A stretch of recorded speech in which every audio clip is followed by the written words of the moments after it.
What's up, everybody? It's Luke James, not the singer. If you're looking to get your music reviewed, you can hit up this email that's right here. But today I'm going to hit you up with my thoughts and opinions on this new album from Elzhi called 7 Times Down, 8 Times Up. Now, Elzhi is a rapper who's coming out of Detroit. He's been active since the early 90s, and he also played a role as being a part of Slum Village throughout some of the early 2000s. As a solo artist, though, he's really given us some great projects, so I wanted to go over some of those right quick before we got into this one. We had his Illmatic tribute, Elmatic. This one was a very bold move, but I think he pulled it off well. We also had the all-out Barfest Lead Poison. That was one of my albums of the year when it came out. That was a couple years ago. And then there was the Jericho Jackson collaboration with Crisis back in 2018, which was yet another one of my favorite projects. So I think he's very consistent, and when it comes to his pen game, he is just a top-tier lyricist, man. I think Elzhi deserves more love than he gets because he continues to come through with these high-quality projects. Like on this one, where we get the song EarlyBird, Nightowl. This one is a boom-bap banger that has a little bit of a nighttime feel to it, type of shit you could just drive around to under city lights, and there are great bars all over this, including when he spits, "I'm still tighter than a claustrophobic in a mosh pit, and bad to the bones, it's the skeletons in your closet." That's just one of many quotables on this song. I could just break that song down for like 2 minutes going into all the bars he has, and the song Hot Winter Cold Summer is even better. I absolutely love this track. You get this beat that pumps bass and has shimmering keys over top, as Elzhi comes through with even more high quality bars, as he says, "I make you boys an example, my name causes noise in the chapel, putting snakes back into poisonous apples," and he also makes a reference to Ice Cube's classic song Good Day when he says, "I need a blimp that says I'm a pimp." There's also a part on here where he speaks on today's rappers and how they all sound very similar, they copy each other's style, and they have a short shelf life. All things that I agree with, admittedly because I am somewhat of an old head, but I think he makes a good point there. I think the mainstream sound today is kind of watered down and boring. Maybe that's just my opinion. I am a little bit older, so I know the younger folks probably feel differently than me, but I definitely felt what he was saying there. I also got to point out how the titles of these two tracks, EarlyBird Nightowl and Hot Winter Cold Summer, intrigue me because there is a little bit of a duality feeling happening with those titles, so that's just something to think about, and I certainly noticed it working on this review.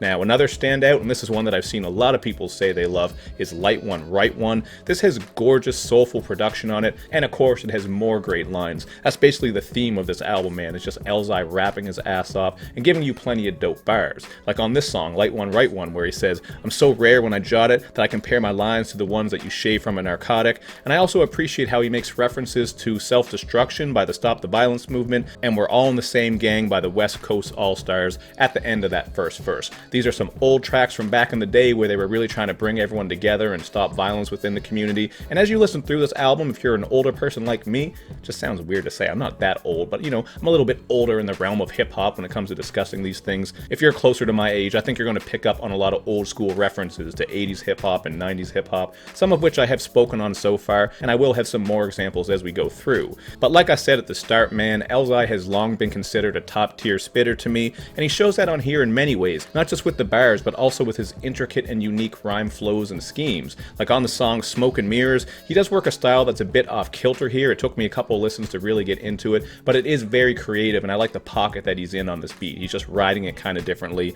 That was something that stuck out to me, and he also gets very creative with some of his concept tracks. There's a song G.O.D, which has one of my favorite beats on it. It's just very breezy and gorgeous and soulful, and he does this cool thing on the hook where he's taking the letters G.O.D and making acronyms out of it. He's basically using this song to ask us what it is that we praise and put above everything, as if it's our God, whether it's, you know, chasing material wealth or other things. So that was a really creative idea for a track, and there are so many other great ideas on here, especially when it comes to the storytelling. We get the song Ferndale. This has a smooth, romantic, and nostalgic feel to it as Elzhi is reminiscing on playing pinball and riding his bicycle in the fall over crispy leaves. That line right there when he's talking about the biking over the leaves really just hit me. We can all remember doing that back in the day. And the tracks Boats and Guns and Thugged Out Zombies, man, these two tracks combine to make for some of the best storytelling I've heard in hip-hop all year, to be honest with you. Between these two tracks, Elzhi and Fez Rock are painting this picture very vividly of a zombie outbreak happening in the hood and basically how they're dealing with it.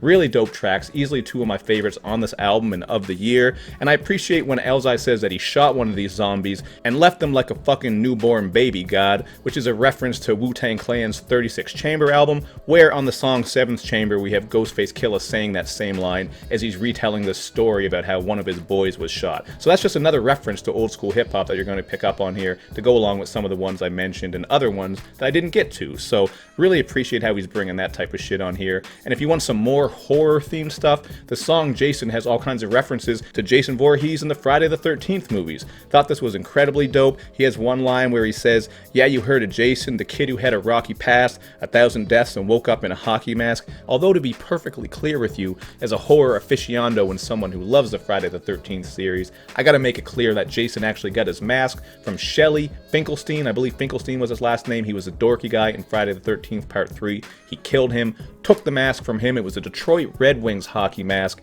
And this is a famous scene because Friday the 13th Part 3 was in 3D. So there's a scene where he comes out wearing the mask for the first time and he takes his harpoon gun and he's pointing it at a girl. And she's like, "Shelly, what are you doing? Stop doing that." And then he shoots it and the little harpoon or arrow comes directly at the screen.